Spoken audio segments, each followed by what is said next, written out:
Twongeye kubasuhuza. Iyi ni Pickleball in Rwanda. Ngiye nkuko mubizi nitwa Kamugisha Sakari. Ngiye kocha hano muri Silent Home Club Sport and Bar. Nkuko mubibona ndagira ngo nkore ka demonstration gato kuri Pickleball mu kinyarwanda. So nkuko mubireba iyi niyo paddle, iyi niyo racket cyangwa se igikoresho bakoresha bakina Pickleball. Iri mu bwoko bwinshi ariko iyi niyo dufite n'izindi, n'abantu baza gukina hano abakiriya bazisanga hano. Dufite nyinshi z'abakiriya. So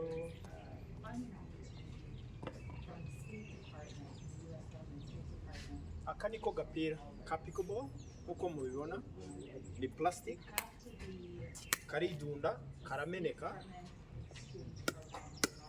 nuko bisa nkaho ibi ni byo bikoresho by'ingenzi ikinishwa. So nkuko twabivuze, amwe mu mategeko ya Pickleball, mu magambo make mu bantu batarakina Pickleball, kugira ngo nibaza no gukina baye bafite aho ubumenyi buke muri Pickleball. Iki nicyo kibuga cya Pickleball uko mukibona, kimeze nk'ikibuga cya tennis, ariko itandukaniro ryacyo iki kibuga cyo ni gitoya kuri tennis. Ikibuga kimwe cya tennis cyajyamo ibibuga bine. Nkuko mubibona, net ya tennis ni ngufiya ugereranyije na so iyi mirongo mureba hano, uyu w'umweru niho ikibuga kiba kigarukira. Kuvuga ngo umupira iyo uguye hanze y'umurongo, uwo mupira uba uri hanze. Umupira iyo uguye mu murongo, umupira uba uri mu kibuga nk'uko bisanzwe. So muri bimwe wamenya utangiye gukina, iyo umuntu akina ushobora gukina uri umwe, iyo uri umwe ukavaringa kino kibuga cyose, undi agakavaringa kino kibuga cyose. Mwaba muri babiri, umwe ahagarara hano, agahagarara hano, mushobora gukina muri bane at the same time. So iyo muri gukina, ikintu cya mbere ugomba kwirinda, umukinnyi wese uri gukina ugomba kwirinda ukandagira muri uyu murongo igihe uri gukina cyangwa igihe uri guhekenya umupira. Ushobora kuwukandagiramo ntukubite umupira, ariko ntabwo ugomba gukubita umupira mu gihe ukandagiye muri iki kibuga. Ntabwo wahite mu mupira. Igihe biba ni rimwe, ni igihe bariya bohereje agapira iyo kidunzemo hano nibwo ushobora gukandagiramo ukagahiteza. Ikindi agapira kidunda rimwe, ntabwo ugomba kukareka ngo kidunde kabiri. Ayo namwe mu mategeko y'ingenzi mu kinyarwanda ushobora kumenya.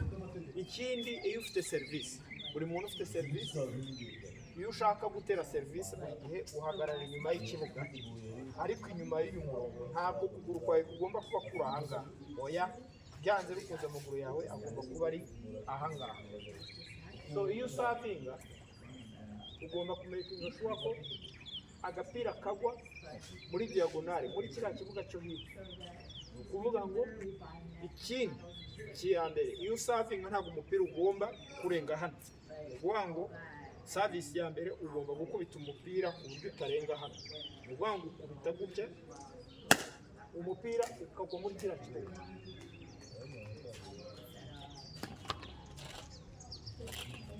Byumvikane ko iyo usavinga ntabwo umupira ugomba kurenga hano. Kimwe nuko buri gihe ugomba kuwukubitira uri ahangaha, ukagwa hariya muri kiriya kibuga. Ushobora kuwukubita gutya cyangwa se ukawureka ukidunda. Kwidunda, ureka ukidunda gutya, ntabwo udunda gutya, oya, ushobora kuwuzamura hejuru ukawurekura. Ushobora kuwurekurira hano, ariko ntabwo ugomba kuwugira gutya. Uvuga ukubita gutya, kandi nabwo ukidunda inyuma y'ikibuga. Ikindi ni wangu, iyo urivuye buri nanone kuri service yawe, ntabwo umupira ugomba kwidunda muri uyu murongo, muri iki gice cy'umutuku cyangwa mu murongo. Byanze bikunze umupira ugomba kuba widunzemo hano.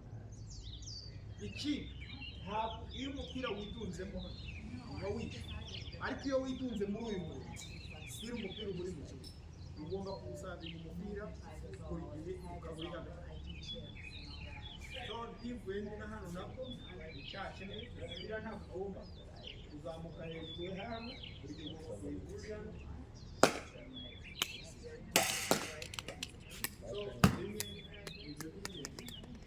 Ikindi nasa nk'ababwira ngo ubyibuke ko iyo urivuye umupira ugomba kugwa hano, ntabwo ugomba kuwugusha, ariko iyo urangije kurivura muri gukina aho wawugusha hose nta kibazo, ushobora kuwugushamo hano, kuwugushamo hano, kuwugushamo hano, utera hariya hariya, ari ibyo ngibyo.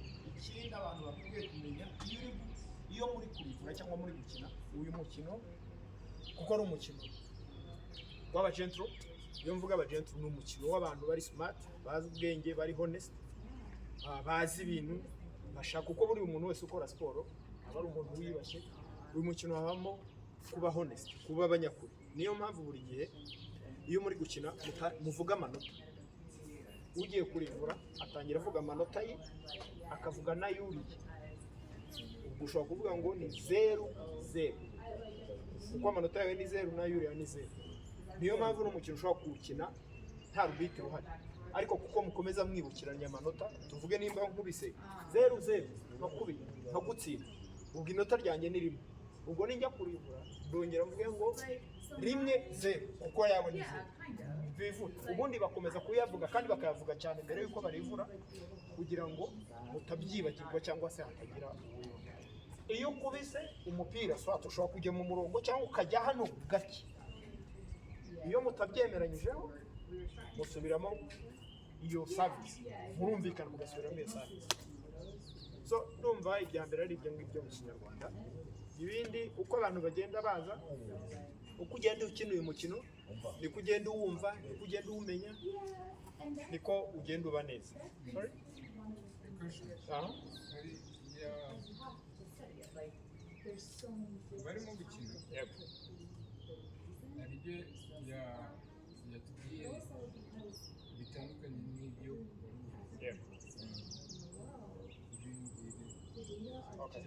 ko kurivura ariko wanduza umupira kuko urumva iyo abigisha cyane nk'uwo yabigisha ntabwo wahita uvuga ibintu byose. Ni ukuvuga ngo ubundi uyu mukino kugira ngo uwumenye neza ni uko ukina inshuro 2 cyangwa 3. Iyo uje ugakina inshuro 2-3, amategeko utasobanukiwe uno munsi, umunsi wa mbere ukina uyasobanukirwa undi munsi. Niyo mpamvu rero ni nk'uko nkubwira ngo ntabwo wakavaringa umukino wose mu isaha imwe, kuko n'iyo uje ugakina ntabwo bivuze ngo ukina uyu munsi wose. Oya, ugomba kuza ugakina nk'amasaha 2, ejo ukongera ukagaruka ugakina andi masaha 2. N'ubundi iyo tuvuga ngo uyu mukino uwumenya mu minsi 2, ntabwo ari umunsi wose. Ntabwo uza gukina umunsi wose. Oya, uraza ukaba wakina amasaha 2, amasaha 3, iminota 30 bitewe na gahunda ufite, nibwo nyine twirukansa kugira ngo. Ariko ubundi iyo ushaka no gukina ukavuga ngo kugira ngo umenye umukino neza, iminsi 5 wahita ujya no mu marushanwa. So murakoze, mufite ikindi kibazo bahamagara nimero yanjye ni 0788 61 10 cyangwa 0888 61 10 4. Iyo niyo nimero yanjye bahamagaraho. Dufite na WhatsApp link, dufite WhatsApp group y'abantu bakina Pickleball mu Rwanda. Ubishaka yijoininga. Muri iki gihe dufite na promotion yuko kuza gukina hano iminsi 15 ya mbere ari ubu. Iyo promotion izarangira ku itariki 10 z'ukwa kabiri. So mwitabire muze mukina.